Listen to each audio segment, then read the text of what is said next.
नमस्कार। संसदीय समितियों की रिपोर्ट पर हमारे खास कार्यक्रम कमेटी रिपोर्ट में आपका स्वागत है। मैं हूं सूरज मोहन झा। भारतीय रेल से रोजाना 2 करोड़ से ज्यादा लोग यात्रा करते हैं।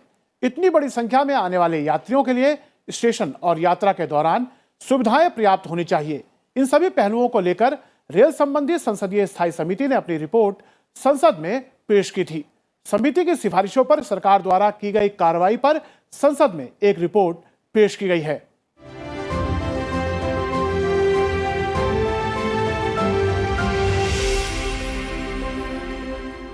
समिति की सिफारिशों पर सरकार द्वारा की गई कार्रवाई पर हम विस्तार से डालेंगे नजर। साथ ही विशेषज्ञों से हर पहलू पर करेंगे चर्चा और यह भी जानेंगे कि कैसे स्टेशनों के आधुनिकीकरण के साथ बढ़ रही हैं यात्रियों की सुविधाएं।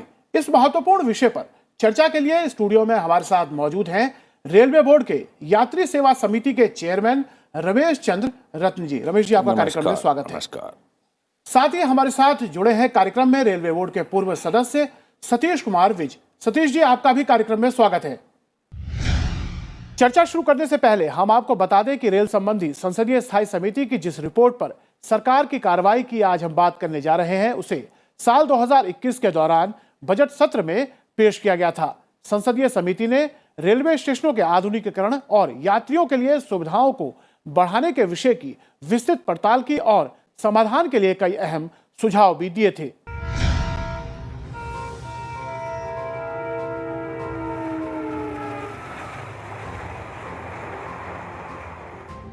भारत में रोजाना 2 करोड़ से ज्यादा लोग यात्रा के लिए रेल का इस्तेमाल करते हैं।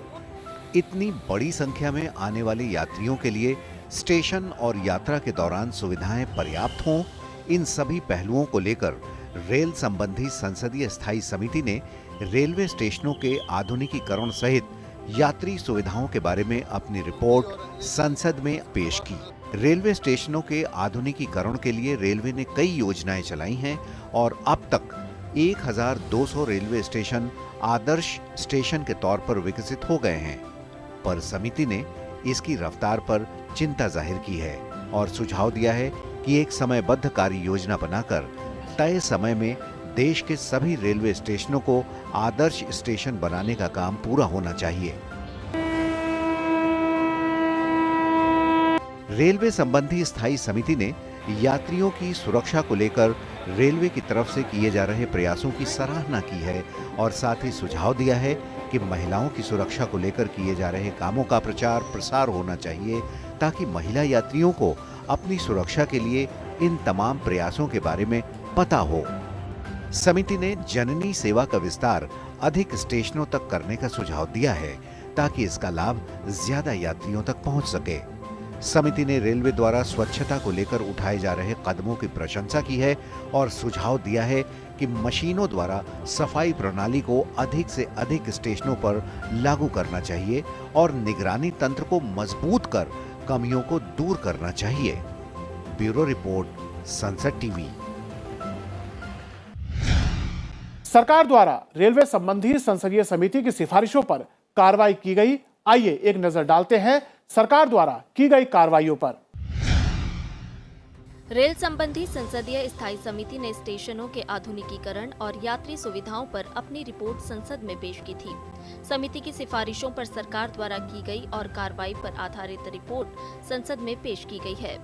संसदीय समिति ने यात्री सुविधाओं के लिहाज से पेयजल की समस्या को लेकर अपनी अनुशंसा सरकार को दी थी, जिस पर कार्रवाई करते हुए रेलवे ने पेयजल की आपूर्ति बढ़ाने के लिए कदम उठाने शुरू कर दिए हैं और नए रेल नीर संयंत्र भी चालू किए जा रहे हैं। समिति ने रेलवे से रेलगाड़ियों के समय पालन में सुधार लाने के लिए परियोजनाओं की कड़ाई से निगरानी करने के लिए कहा है ताकि रेलगाड़ियों के समय पालन में सुधार हो और यात्रियों को किसी प्रकार की असुविधा ना हो। सरकार ने संसदीय समिति को सूचित किया है कि रेलगाड़ियों के समय पालन में सुधार को लेकर रेलवे गंभीर है और कई परियोजनाओं पर काम भी चल रहा है। भारतीय रेल के 8,700 से ज्यादा रेलवे स्टेशनों से रोजाना 2 करोड़ से ज्यादा यात्री सफर करते हैं। इसीलिए यह जरूरी हो जाता है कि साफ सफाई और स्वच्छता बनाए रखने की कड़ाई से निगरानी हो। सरकार ने समिति को बताया है कि 950 प्रमुख स्टेशनों पर मशीनीकृत सफाई की जा रही है और स्वच्छता की निगरानी के लिए सर्विस इम्प्रूवमेंट ग्रुप बनाए गए हैं। ब्यूरो रिपोर्ट, संसद टीवी। रेलवे स्टेशनों के आधुनिकीकरण और रेलवे ने मॉडर्न स्टेशन स्कीम और आदर्श स्टेशन स्कीम जैसी कई योजनाएं चलाई और अब तक 1200 से ज्यादा रेलवे स्टेशन आदर्श स्टेशन के तौर पर विकसित हो चुके हैं। पर संसदीय समिति ने इसकी प्रगति रफ्तार पर चिंता जाहिर की। रेल मंत्रालय ने स्टेशनों के पुनर्विकास के लिए एक समूह गठित किया ताकि सभी स्टेशनों को आदर्श स्टेशन के तौर पर विकसित किया जा सके। रमेश रत्न जी, संसदीय समिति ने पिछले साल स्टेशनों के आधुनिकीकरण और यात्रियों की सुविधाओं को लेकर काफी अहम सिफारिशें अपने विस्तृत पड़ताल के बाद दी थी। सरकार ने उस पर अनुशंसा जो थी उन पे संज्ञान लेते हुए कुछ कार्रवाई की है और उस संबंध में ये रिपोर्ट संसद में पेश की गई। जिस तरह से बताया गया कि आदर्श स्टेशन जो हैं लगभग सभी जितने स्टेशन हैं उनको होना चाहिए। समिति ने अपनी पड़ताल में पाया था कि उसकी रफ्तार धीमी है।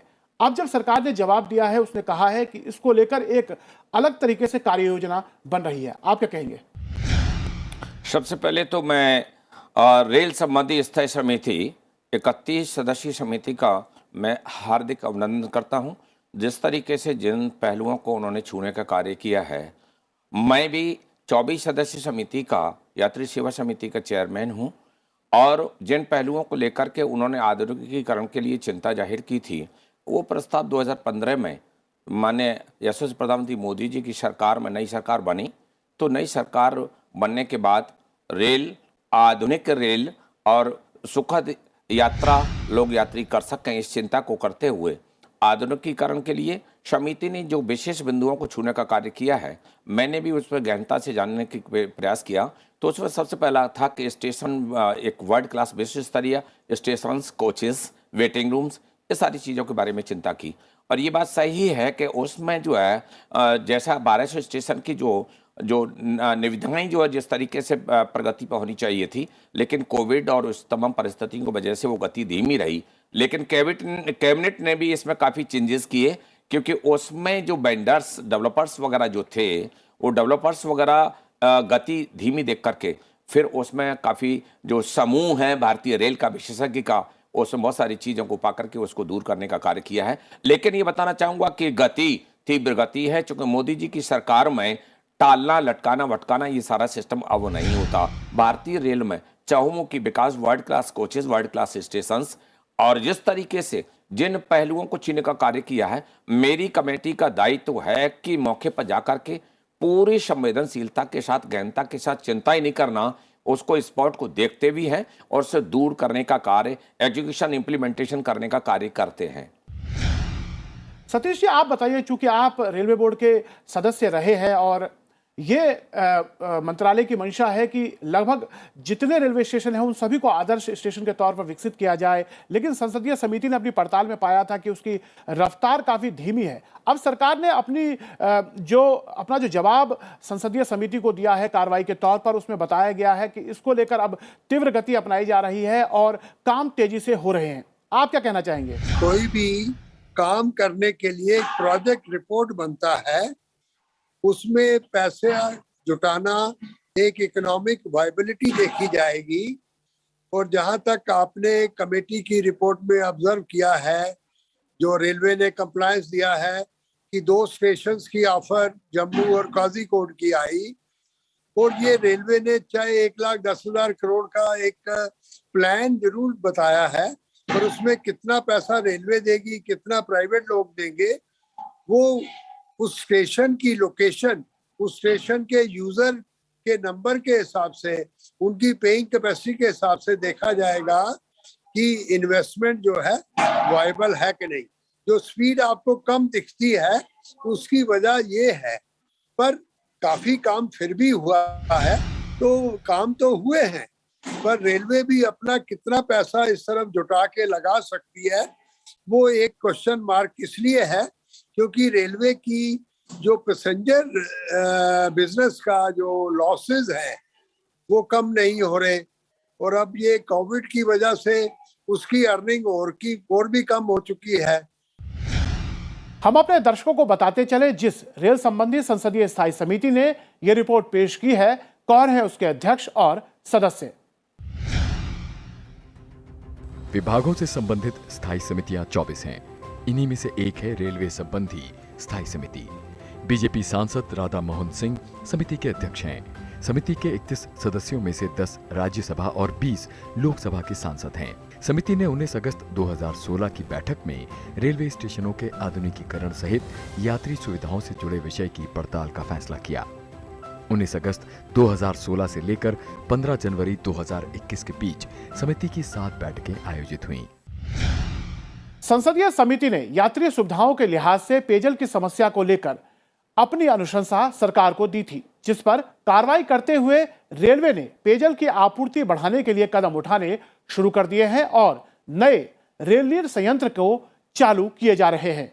यात्रियों को शुद्ध पेयजल उपलब्ध हो, सरकार ने कार्रवाई करते हुए बताया है कि इसको लेकर कदम उठाए जा रहे हैं और रेल नीर के नए संयंत्र भी लगाए जा रहे हैं।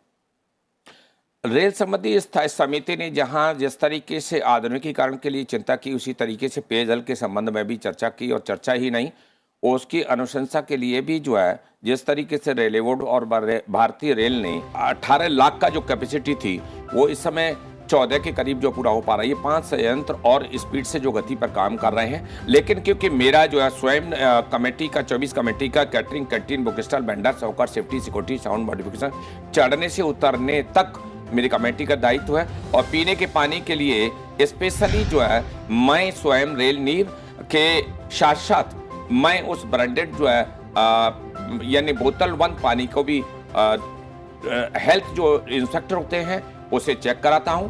और इतना ही नहीं, मैं पुनः चेयरमैन जो बना हूं, तो मैं आज इसकी भी जानकारी आपको देना चाहूंगा कि पिछली टाइम पर भी मैंने date wait rate, no bill, no payment, RO compulsory, चाहे वो पेंट्री कार हो, चाहे आपका फूड प्लाजा वगैरह हो, सभी में मैंने आरओ कंपलसरी करने का कार्य किया। और आज पेयजल की स्थिति में सबसे पहले मैं जो है स्टेशन पर जाकर के पीने का पानी जो है इंस्ट्रक्टर के साथ उसको टीडीएस वगैरह सारा उसको जो है प्रॉपर चेक कराता हूं, और बहुत ही गहनता के साथ, गंभीरता के साथ पेयजल के बारे में, क्योंकि पानी ही सारी बीमारियों की जड़ है।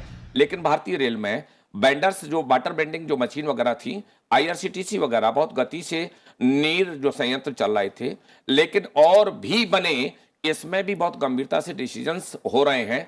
ऊना का भी जो संयंत्र वो भी स्टार्ट हो गया है, और बाकी भी पीने का माध्यम जैसे नदियां वगैरह है और जो म्यूनिसिपैलिटी वगैरह का पानी है, वो तमाम सिस्टम से आज भी पानी का जो है, लेकिन उसको भी मैं चेक कराता हूं क्या उसमें टीडीएस वगैरह को प्रॉपर जो है उसमें क्लोरीन वगैरह डाल करके सिस्टम को चलाया जा रहा है कि नहीं जा रहा है। और इतना ही नहीं, पीने के पानी का जो नल वाला सिस्टम है वो प्रॉपर है कि नहीं, हमारी टीम मौके पर जाकर के गहनता से चिंता करती है। लेकिन स्थायी समिति ने बहुत अच्छा सुझाव नहीं, और लेकिन एक्शन टेकन रिपोर्ट भी इसमें रेलवे बोर्ड और भारतीय रेल ने दी है। लेकिन पेयजल के साथ साथ और भी चीजों को उन्होंने छूने का कार्य किया है, और हमें भी गति से जाकर के हम देखने का कार्य कर रहे हैं।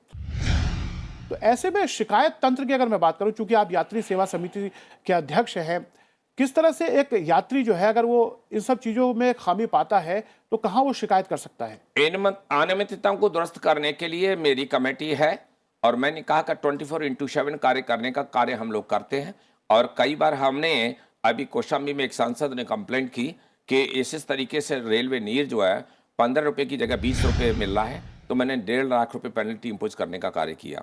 और इतना ही नहीं, अभी चलती ट्रेन में भी हमने जो निरीक्षण करने का, मैंने मेरी समिति के साथ मैं जो अपनी आगरा वगैरह जा रहा था, तो पता चला कि विदाउट बिल के जो है खाना परोसा जा रहा है, तो उसको भी हमने पेनल्टी करने का कार्य किया। सतीश जी, जो रेल कनेक्ट ऐप है, जो अनरिजर्व टिकट या प्लेटफॉर्म टिकट और तमाम सुविधाओं के लिए होता है, पार्लियामेंट्री कमेटी ने कहा था कि इस ऐप को और प्रचारित करने की जरूरत है ताकि मोबाइल ऐप का इस्तेमाल ज्यादा से ज्यादा हो। सरकार ने उस पर कार्रवाई करते हुए बताया है कि इसको प्रमोट करने के लिए काफी कार्यक्रम सरकार द्वारा चलाए जा रहे हैं, और इस समय जो आईआरसीटीसी वेबसाइट यूज करने वाले हैं उसमें 75% लोग इस मोबाइल ऐप का इस्तेमाल कर रहे हैं, और गूगल प्ले स्टोर पर यह सबसे पसंद की जाने वाली ऐप में से भी एक है। आप क्या कहना चाहेंगे? ये सुविधाएं बिल्कुल बढ़ रही हैं, काफी काम हुआ है। और ये सुविधाओं की जो एक डायरेक्शन है, एक जो लक्ष्य है, बहुत अच्छा है। क्योंकि रेलवे को convenience, platform ticket, reservation ticket, booking ticket ये दे देना एक बहुत बड़ा एक जरूरी काम है। तो इसमें जो भी इम्प्रूवमेंट एप्लीकेशन की अपग्रेडेशन से भी होगा, और स्पीड वो उसकी कैपेसिटी जो है, तो कितने लोग उसको साइमल्टेनियसली यूज कर रहे होंगे, वो सभी चीजों में जो भी जरूरी है वो काम किया जा रहा है। और देखिए, एक पैसेंजर के लिए एक तो सफाई, जहाँ पर स्टेशन पर वो प्लेटफॉर्म पे चलता है या वॉशरूम वगैरह में जाता है, या जहाँ वो टिकट विंडो के पास में अगर कोई डायरेक्ट उस लोकेशन पे टिकट लेता है, और ट्रेन के अंदर सफाई, ऑन बोर्ड क्लीनिंग सर्विसेज, और स्वच्छ पानी मिल जाना बहुत सस्ते दाम में। ये बॉटल्ड वाटर की कुछ कन्वीनियंस है कि आदमी पानी साथ ले चलता है, पर ये जो 3-4 तरह की ये चीजें जो है ना, इन चीजों में सुधार कॉन्स्टेंटली हो रहा है।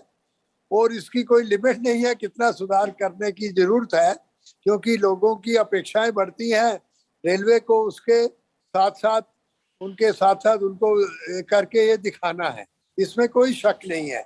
ये कमेटी हमें बहुत लर्नेड और महानुभाव लोग बताते हैं, बहुत विचार करके इनका खुद का एक्सपीरियंस है, और इनको जो भी पब्लिक से एक रिस्पॉन्सेज मिलते हैं, तो बड़ी अच्छी देन मिलती है रेलवे के आदमी को उस डायरेक्शन में काम करने के लिए। और आपको कंप्लायंस मिला है, आपने देखा ही है कि बहुत काम हुआ है। रेलवे संबंधी संसदीय स्थायी समिति ने सफर के दौरान यात्रियों की सुरक्षा को लेकर अपनी रिपोर्ट में चिंता जाहिर की थी, खासतौर से महिलाओं और बच्चों को लेकर।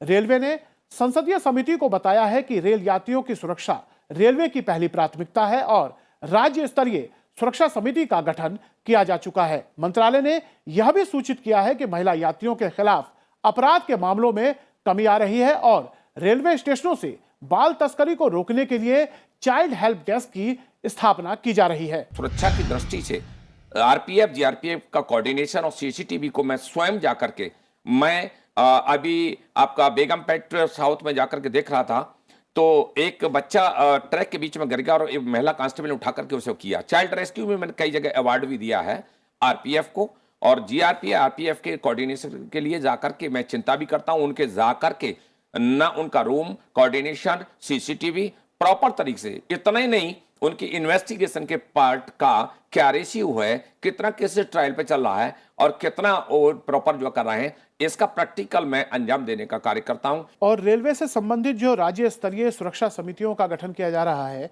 इससे रेल में यात्रा कर रहे यात्रियों को किस तरह सुरक्षा प्रदान होगी? जो मामले अपराध के आते थे उसमें किस तरह कमी आएगी? जिस तरीके से रेलवे की सुविधाओं के बारे में 3 तरह की सुविधाएं होती है, एक न्यूनतम अनिवार्य सुविधाएं, अनुशासित सुविधाएं, वांछनीय सुविधाएं, उसमें सुरक्षा का पार्ट सबसे बड़ा है और 3 पार्ट पर है, आरपीएफ, जीआरपीएफ और स्टेट। ये तीनों का कोऑर्डिनेशन अति आवश्यक है। लेकिन क्योंकि कुछ राज्य ऐसे हैं जहाँ कोऑर्डिनेशन, जैसे वेस्ट बंगाल है, स्टेट का कोऑर्डिनेशन नहीं मिलता, तो वहाँ प्रॉब्लम थोड़ा सा क्रिएट होती है और प्रॉपर सिस्टम नहीं बन पाता। क्योंकि कुछ ऐसी सरकारें हैं जिसके बारे में नहीं कहना चाहिए, लेकिन भारतीय रेल सबकी रेल है, देश शासन का सर्वोत्कृष्ट माध्यम है, लेकिन राज्यों को चलाने वालों को भी सोचना चाहिए ये रेल किसी राज्य और किसी क्षेत्र की नहीं है, सबकी रेल है, तो उसको हमको राज्य स्तर पर सुरक्षा की दृष्टि को मजबूत करने की आवश्यकता है, न कि किसी सरकारों में बांटने की आवश्यकता। बिल्कुल, खासतौर से महिलाओं और बच्चों की सुरक्षा को लेकर संसदीय समिति ने अपनी चिंता जाहिर की थी अपनी रिपोर्ट में। सरकार ने जो एक्शन टेकन रिपोर्ट अपनी दी है, जो कार्रवाई उन अनुशंसा पे की है, उसमें उसने बताया है कि महिलाओं के खिलाफ जो अपराध रेल यात्रा के दौरान हो रहे थे उसकी संख्या में काफी गिरावट आई है और बाल तस्करी रोकने के लिए चाइल्ड हेल्प डेस्क जैसे बनाए जा रहे हैं, उनकी स्थापना हो रही है। आप किस तरह यात्रियों की सुविधाओं को लेकर सरकार के प्रयासों को देख रहे हैं? नहीं, सुरक्षा के बारे में जो भी संसद समिति ने अपने इस सब्जेक्ट को लिया है, मैं उससे बहुत खुश हूँ। और जैसे कि आपसे पहले सांसद साहब ने कहा कि कोऑर्डिनेशन एक होना चाहिए और कुछ स्टेट में नहीं होता है। ये एक इशू बहुत इम्पोर्टेंट है। तो मैं समझता हूँ कि समिति में लोग जो सम्मिलित हैं वो लोग इस सब्जेक्ट को भी देखे होंगे, पर इसमें काफी सुधार ये 3 एजेंसीज की कोऑर्डिनेशन से जल्दी हो सकता है, आरपीएफ, जीआरपी और डिस्ट्रिक्ट पुलिस। भारतीय रेल के 8,700 से ज्यादा रेलवे स्टेशनों से रोजाना 2 करोड़ से ज्यादा यात्री सफर करते हैं। इसलिए यह जरूरी हो जाता है कि साफ सफाई और स्वच्छता बनाए रखने की कड़ाई से निगरानी हो। सरकार ने समिति को बताया है कि 950 प्रमुख स्टेशनों पर मशीनीकृत सफाई की जा रही है और स्वच्छता की निगरानी के लिए सर्विस इंप्रूवमेंट ग्रुप बनाए गए हैं। रमेश जी, आप चर्चा में पहले बता रहे थे कि स्वच्छता आपकी पहली प्राथमिकता में से एक है। सरकार ने भी संसदीय समिति की जो सिफारिशें हैं उस पर कार्रवाई करते हुए बताया है कि स्वच्छता रेल मंत्रालय की सबसे प्रमुख लक्ष्यों में से एक है और उस पर प्रमुखता से कदम उठाए जा रहे हैं और 950 से ज्यादा स्टेशनों पर अब मशीनों से सफाई हो रही है और मंत्रालय का लक्ष्य है कि सभी स्टेशनों पर यह हो। मशीनीकृत में जो स्पीड से हो रहा है, कई जगह स्मूथ स्टेशन का जो प्लेटफार्म है स्मूथ नहीं है तो वो मशीन नहीं चल सकती। लेकिन इसमें ये बताना चाहूंगा कि बहुत गति से भारतीय रेल में जो भी चीजें हो रही है वो सारा सिस्टम में बहुत तीव्र गति है, पहले जैसी स्थिति नहीं है। और इसको जो समिति ने रखने का कार्य किया है बहुत ही गंभीरता से रखा है। लेकिन रेलवे बोर्ड और भारतीय रेल गंभीरता से सारी चीजों को कार्य करने का कार्य कर रही है। और हम मौके पर देख करके, क्योंकि स्टेशन को मशीनीकृत देखने के लिए कई जगह जैसे गड्ढे हैं, क्रैकिंग है, जहां ठोकर खाकर का आदमी गिरता है, तो उसके भी मैं स्वयं जा करके कि मुझे विद इन वीक स्टेशन पर क्रैक, गड्ढे, व्रेक जहां भी है वो विद इन वीक मुझे कंप्लीट चाहिए। क्योंकि दुर्घटना करके ट्रेन में आदमी बैठ जाता है, फिर वहां जाकर के पता चला हार्ट अटैक और फिर क्लेम करता है। वो सारी चीज सिविल डिपार्टमेंट को लेकर के मैं प्रॉपर कराने का कार्य करता हूं और स्वच्छता के उस पर भी ये जानकारी दे दूं, मैं जुर्माना भी करता हूं। जी। और पे एंड यूज जो टॉयलेट वाच है उनमें भी कहीं जहां भी अनियमितता मिलती है, मेरा कार्य भी है अनियमितताओं को दुरुस्त करना। भारत सरकार द्वारा भारतीय रेल को जो सिस्टम प्रोवाइड है वो उचित रहे, बढ़िया रहे और यात्री भी महसूस कर रहा है कि पहली रेलों और मोदी जी के जमाने की रेल में बहुत बड़ा फर्क है। दिव्यांग जनों को लेकर भी संसदीय समिति ने कहा था कि उनके लिए विशेष डिब्बे होने चाहिए। वैसे तो सरकार ने कहा है उस और काम किया जा रहा है और काफी विस्तृत डिटेल भी बताई थी। कुछ आप रोशनी डालेंगे उस पर? हाँ बिल्कुल।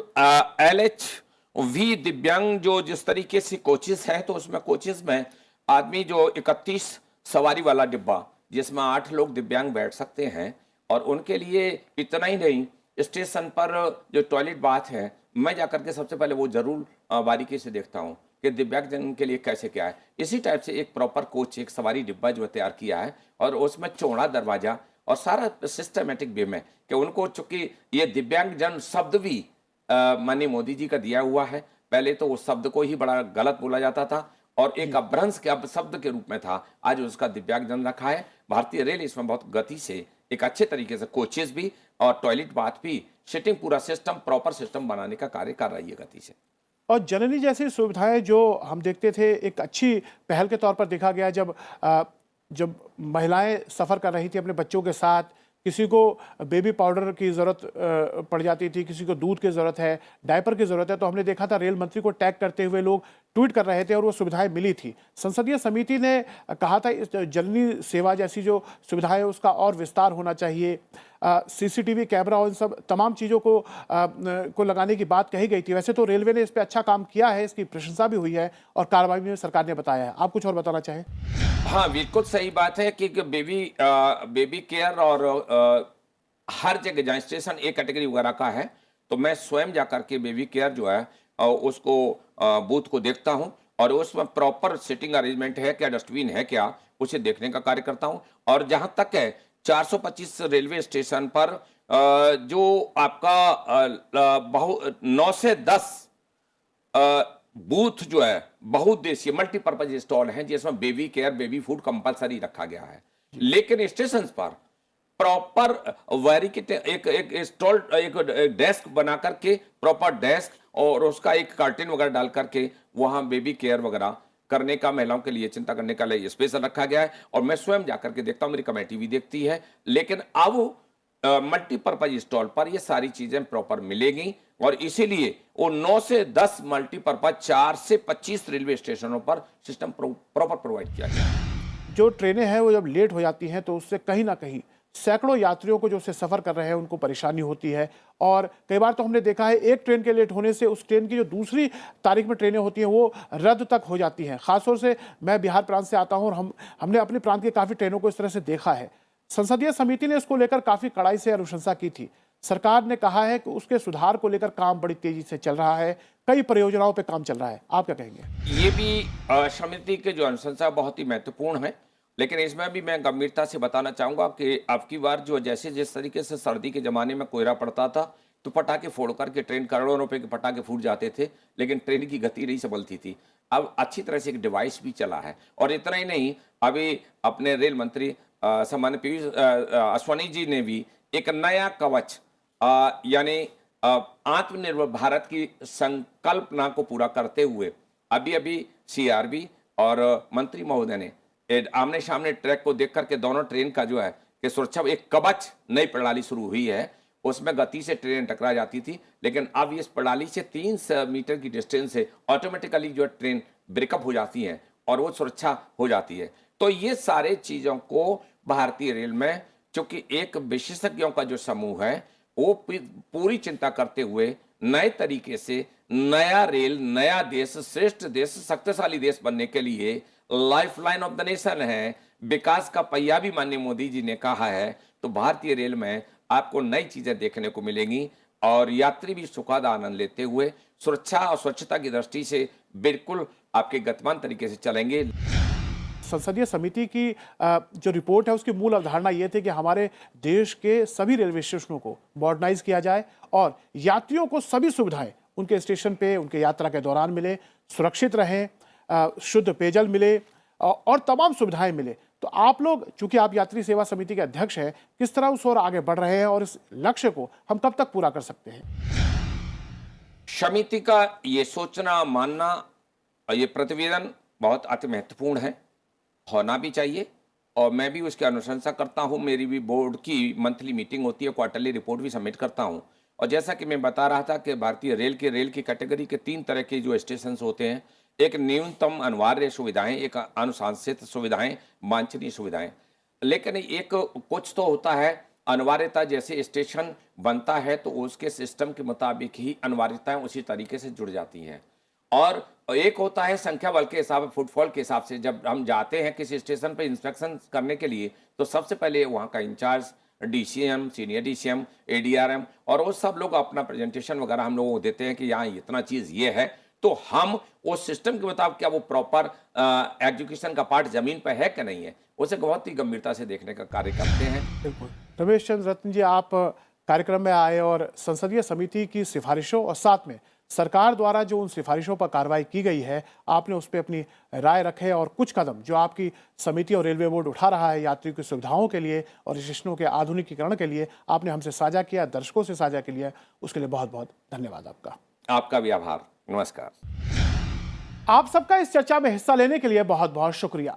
रेलवे संबंधी संसदीय समिति की रिपोर्ट से यह बात तो साफ हो जाती है कि रोजाना 13,000 से ज्यादा रेलगाड़ियों से सफर कर रहे लगभग 2.25 करोड़ यात्रियों के लिए स्टेशनों और रेलगाड़ियों में सुविधाएं उपलब्ध कराना एक चुनौतीपूर्ण कार्य है, लेकिन भारतीय रेलवे इस काम को सफलतापूर्वक तरीके से पूरा करने का प्रयास कर रही है। तो कैसा लगा हमारा यह कार्यक्रम? आप अपना फीडबैक हमें संसद टीवी के सोशल मीडिया अकाउंट पर दे सकते हैं। मुझे दीजिए इजाजत और आप देखते रहिए संसद टीवी। नमस्कार।